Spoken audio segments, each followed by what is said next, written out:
சூடான coffee, paper. இது paper, இது பேப்பர். என்ன காதல் இப்படி வருது?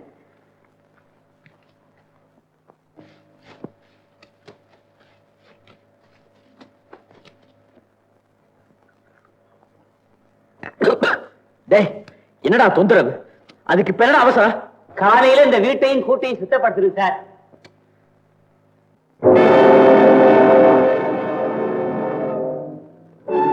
ரயில் விபத்தில் பெண் மரணம். அவளேதான், அதே பொண்ணு. ஆமா, அவளேதான். யார் சார்? இந்த பேப்பர் எப்படி வந்தது? எனக்கு தெரியாது சார். இந்த பேப்பர் இங்க எப்படி வந்தது? எனக்கு தெரியாது சார். யாருக்கும் தெரியாம எப்படி வந்தது? அதுவும் தெரியாது சார்.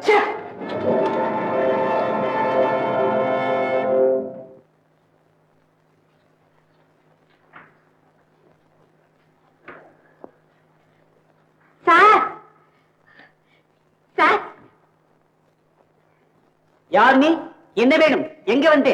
என் பேர் தாமரை சார். எனக்கு ஏதாவது ஒரு வேலை வேணும் சார். வேலை? என்ன வேலை தெரியும்?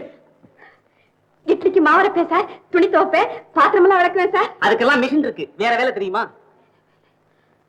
சே, 7 ஜென்மத்துக்கு இதையே பண்ணிக்கிட்டு இருக்க. இட்லிக்கு மாவரைக்கிறது, சுட்டு விக்கிறது, துணி துவைக்கிறது, காய வைக்கிறது, இதெல்லாம் வேலையா? வேற ஒண்ணுமே தெரியாதா? சார் சார், நீங்க என்ன வேலை சொன்னாலும் கேட்கிறேன் சார். வேலை இல்லைன்னு மட்டும் சொல்லிடாதீங்க சார்.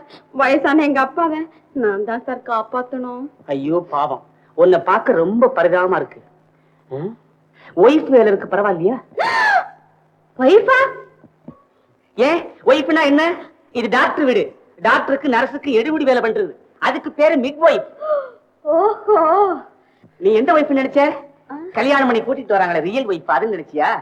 சிச்சி, தப்பு தப்பு. ஐயோ வெக்க.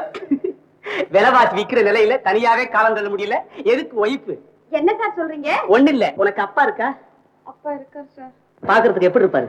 உங்களை மாதிரியே தான் சார், ஒல்லியா இருப்பாரு. ஆனா என்ன ஆனா சொல்லு. அவர் மகன் இன்னும் கொஞ்சம் அழகாவே இருக்கும் சார். பரவாயில்ல, ஒண்ணு கேட்பேன், உண்மையை சொல்லுவியா? கேளுங்க சார். சத்தியமா நான் சொல்றதெல்லாம், சத்தியமா நான் சொல்றதெல்லாம் அதே சொல்லு. சத்தியமா நான் சொல்றதெல்லாம் உண்மையை தவிர, உண்மையை தவிர பொய்யொன்றும் இல்லை. பொய்யொன்றும் இல்லை. இது சத்தியம், இது சத்தியம், இது சத்தியம், சத்தியம், சத்தியம், சத்தியம். உனக்கு என்ன வயசாச்சு?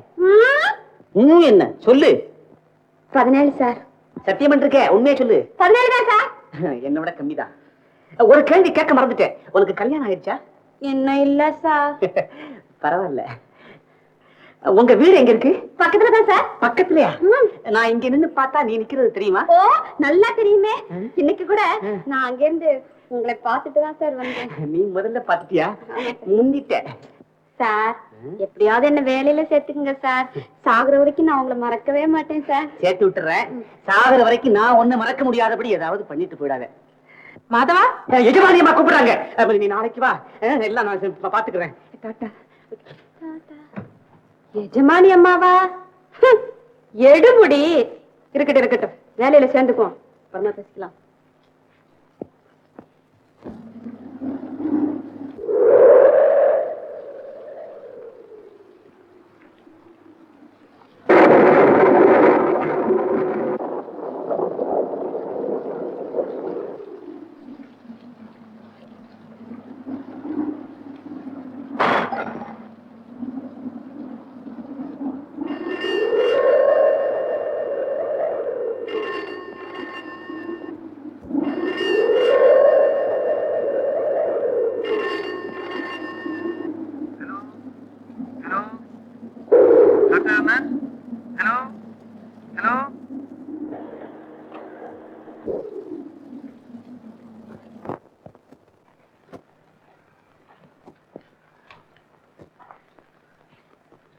கூப்பிட்டீங்களா டாக்டர்?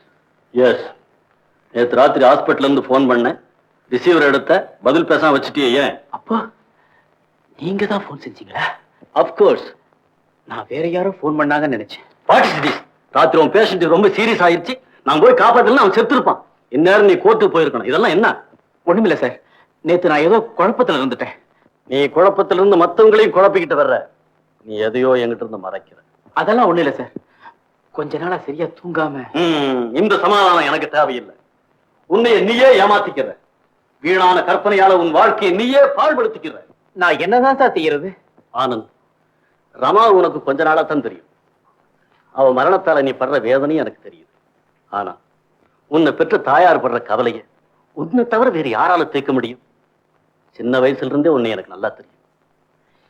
உன்னை இந்த நிலையில பாக்குறது எனக்கு எவ்வளவு கஷ்டமா இருக்கு தெரியுமா?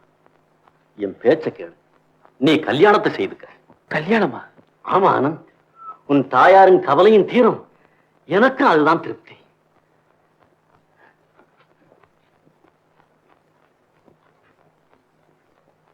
பதில் பேசாம போனா பாதி சம்மதம்னு அர்த்தம். கல்யாணம் கல்யாணம் என்னம்மா அது? ஆஸ்பத்திரிக்கு போனா அங்க டாக்டர், இங்க வந்தா நீங்க. எல்லாம் உன் நன்மைக்கு தான்ப்பா சொல்றோம். என் நன்மை? ஆமாப்பா, வர வர என்னால முடியல. மருமக ஒருத்தி வந்துட்டா நான் என் பாட்டுல ஏதோ கோயில் குளம்னு நிம்மதியா இருப்பேன். உன் மனசுக்கும் ஆறுதலா இருக்கும். அம்மா. ஆனந்த், உன்னை பெத்த தாய் சொல்றேன், எனக்காகவாவது நீ கல்யாணத்துக்கு சம்மதிக்கணும். சரிம்மா, சரி.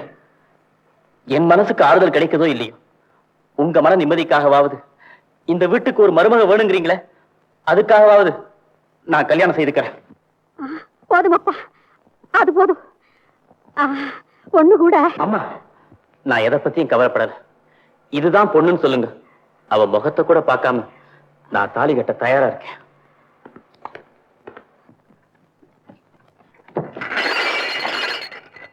தாமரை, பார்த்து வரக்கூடாது? பார்த்து தானே வந்தேன். என்ன பார்த்து இல்ல, கட்ட பார்த்து வரணும், படிக்கட்ட பார்த்து வரணும். என்ன சிரிக்கிற? லவ்வா? அதெல்லாம் இங்க ஒண்ணு வேணாம்.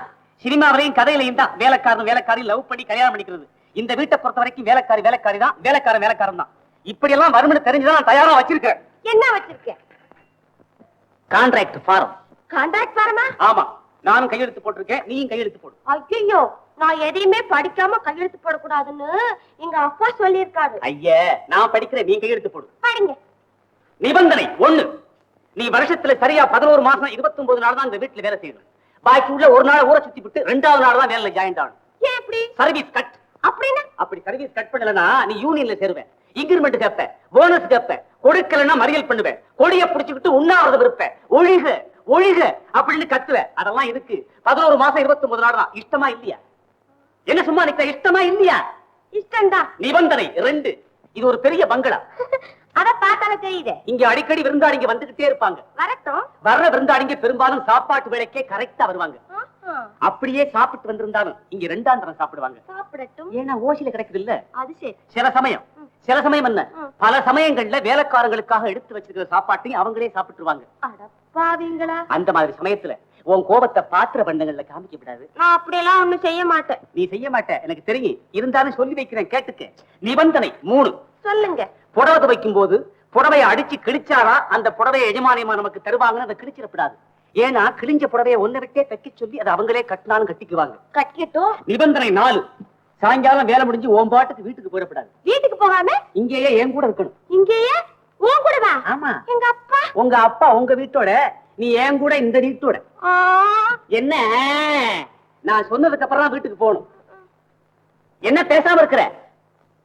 அப்படியே நான் வேலை கட்டு. அப்ப போட கையெழுத்து. கையெழுத்து போட தெரியாத? கையெழுத்து போட தெரியாத? தெரியாது. அப்ப விரல் இருக்கா? எங்கே? வர வர ஆனந்த நடத்த சரியில்லை, பொறுப்பு இல்லாம இருக்கிறான். அவன் மேல நடவடிக்கை எடுத்துட்டா நீங்க வருத்தப்படக்கூடாதுன்னு சொல்லிட்டு போலான்னு வந்தேன். நடவடிக்கையா? ஆனந்த் மேலையா? அவனை நம்பி எத்தனை பேஷண்ட்டுங்க இருக்காங்க.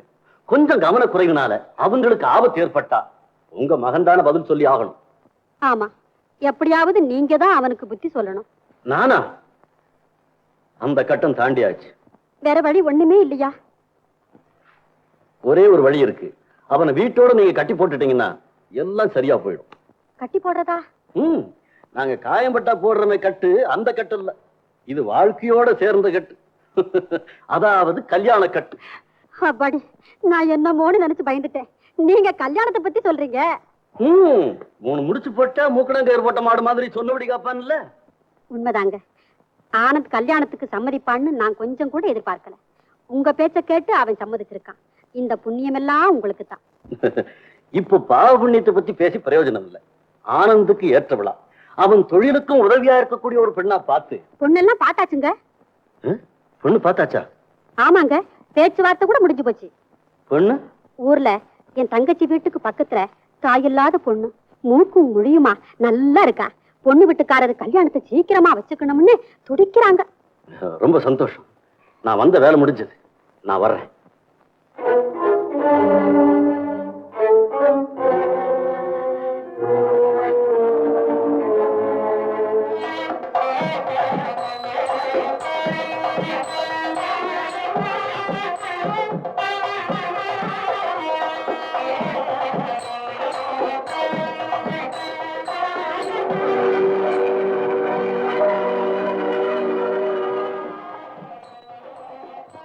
சந்தியா, அழகான பேர். பேரை போலவே உன் முகமும் அழகாத்தான் இருக்கும்.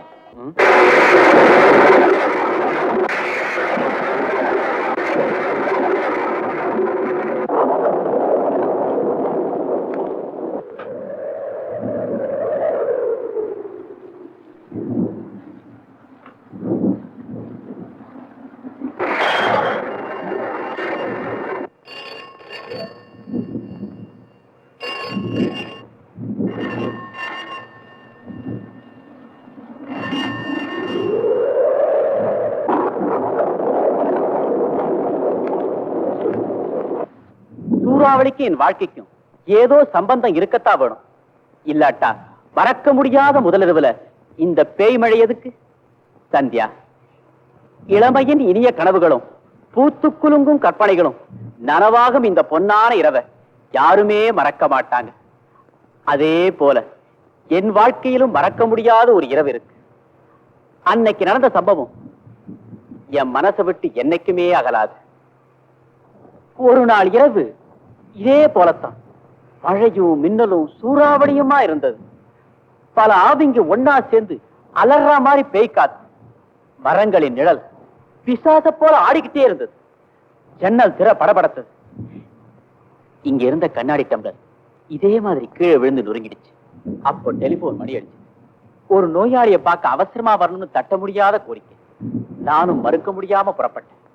ஒரு பாழஞ்ச பங்களாவை போய் சேர்ந்தேன். ஆனா நான் யாரை காப்பாத்துறதுக்காக போனேனோ அந்த பொண்ணு, அந்த அழகான பொண்ணு, நான் போய் சேரத்துக்கு முன்னாலேயே செத்து போயிட்டான். நான் வெளியே வரபோதுதான் அந்த பங்களாவில பல வருஷங்களா யாருமே வசிக்கிறது இல்லைங்கிற தகவல் கிடைச்சது. இதே போல டாக்டர்கள் வரதும் அந்த பொண்ணு சாகரமான நாடகம் பல தடவைகள் நடந்திருப்பதாக சொன்னாங்க. இது விசித்திரமா இல்ல சந்தியா?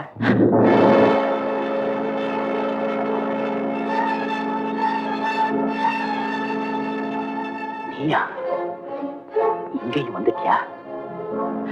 ஏன் வந்த? யார் நீ? பதில் சொல்லு. யார் நீ? ஏன் பேசாம இருக்க? யார் நீ? உண்மை சொல்லு. யார் நீ? யார் நீ?